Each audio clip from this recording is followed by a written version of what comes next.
नमस्कार, मेरा नाम डॉक्टर ब्रिजेश दुबे है। मैं एक एडवांस लैप्रोस्कोपिक और रोबोटिक सर्जन हूं और मेरी कोर स्पेशलिटी बेरियाट्रिक और हर्निया सर्जरी। आज हम बात करते हैं ओबेसिटी के बारे में, यानी कि मोटापा। लोगों के मन में बड़े सवाल होते हैं कि क्या रीजंस हैं, क्या कारण है जिसकी वजह से मोटापा होता है, क्या प्रॉब्लम्स आते हैं या किस वजह से ये मोटापा हो सकता है। तो अगर हम डॉक्टर ली कैपलान के हिसाब से बात करें, डॉक्टर ली कैपलान ओबेसिटी और metabolic centre Massachusetts general hospital US के चीफ है और उन्होंने पिछले कई दशकों से इस पर मोटापे पर, ओबेसिटी पर काम किया हुआ है। तो उनके हिसाब से 6 मेन कारण है जिसकी वजह से ये होते हैं। सबसे पहला जिसे हम सब ब्लेम करते हैं वो है एनवायरमेंटल कॉजेज, यानी कि जो हमारा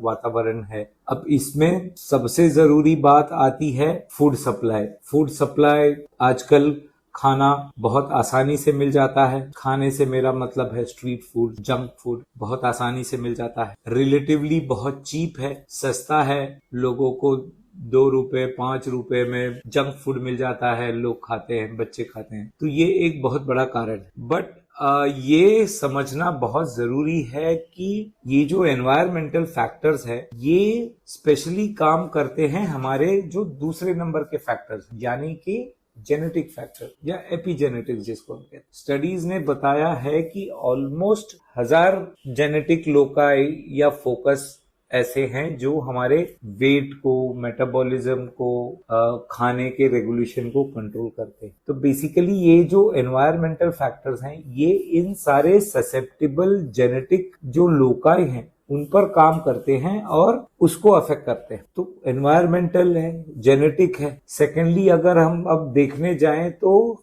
आजकल हमारी सोसाइटी बहुत ही स्पीड अप है, यानी कि दिन के 24 घंटे भी लोगों को कम पड़ते हैं। भाग दौड़, काम, दिन भर उनका काम चलता है, खाने का टाइम फिक्स नहीं है, खाने की चीजें फिक्स नहीं होती हैं। तो ये सारी चीजें भी बहुत इम्पोर्टेंट होती हैं अपने वेट को रेगुलेट करने के लिए। प्लस अगर हम देखने जाएं तो जो हम मेहनत करते हैं, जिसे हम लेबर कहते हैं, आजकल की दुनिया बहुत ही लेबर सेविंग डिवाइसेस या टूल्स पर काम करती है, यानी कि लोगों को बैठकर काम करने की आदत पड़ गई है, या ये बोलो कि उनका काम हो जाता है। उन्हें अब इंक्रीज फिजिकल एक्टिविटीज और फिजिकली इंटेंस लेबर या काम करने की जरूरत नहीं पड़ती। तो इसकी वजह से जो ये सेडेंटरी लाइफस्टाइल है ये एक बहुत इंपॉर्टेंट फैक्टर है ओबेसिटी। फिर आप देखने जाएं तो इसी कैटेगरी में पड़ता है हमारा लैक ऑफ स्लीप। हम सब स्लीप डिप्राइव्ड। अगर हम देखने जाएं तो हमें दिन में एटलीस्ट 6 से 8 घंटा या ऑन एन एवरेज 7 घंटा सोना बहुत जरूरी है। ऐसा हो नहीं पाता है, लोगों का सर्केडियन रिदम बिगड़ गया है। नाइट शिफ्ट, 24 घंटे की भागदौड़, सोने का वक्त नहीं मिलता है, या सोने काम का प्रेशर ऐसा रहता है कि सो नहीं पाते हैं। तो ये सारी चीजें भी अपने जो वेट रेगुलेटिंग मैकेनिज्म हैं उनको डिस्टर्ब कर देते। प्लस मेडिकेशन, बहुत सारे मेडिकेशंस हैं जो कि ओबिसोजेनिक कहा जाता है। ओबिसोजेनिक यानी मोटापे को बढ़ावा देते हैं। Medications, hormone, steroids, anti epileptics जो कि फिट या मिर्गी के लिए दिया जाता है, एंटी साइकोटिक ड्रग, ये बहुत सारी ऐसी चीजें हैं जो कि ओबिसोजेनिक हैं या जो मोटापे को बढ़ावा। तो ऐसा नहीं है कि सिर्फ हमारे कैलोरीज इंपॉर्टेंट हैं किसी को मोटापा होने। हम क्या कैलोरी खाते हैं, किस तरह की कैलोरी खाते हैं वो इम्पोर्टेंट नहीं, उस कैलोरी का केमिकल फॉर्मुलेशन कैसा है वो बहुत इम्पोर्टेंट होता है। और बाकी ये सारे जो फैक्टर्स हमने डिस्कस किए हैं वो बहुत इम्पोर्टेंट। और इन सब चीजों के लिए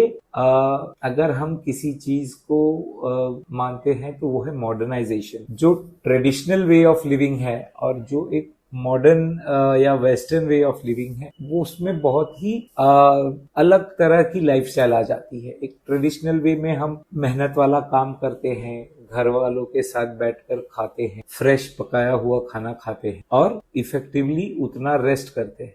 जो कि वेस्टर्नाइज्ड वे ऑफ लिविंग है, स्ट्रेसफुल लाइफ, भागा दौड़ी, जंक फूड, स्लीप डिप्राइव, बहुत सारे मेडिकेशंस जो कि ये ओबेसिटी को आजकल बढ़ावा देते हैं। Thank you.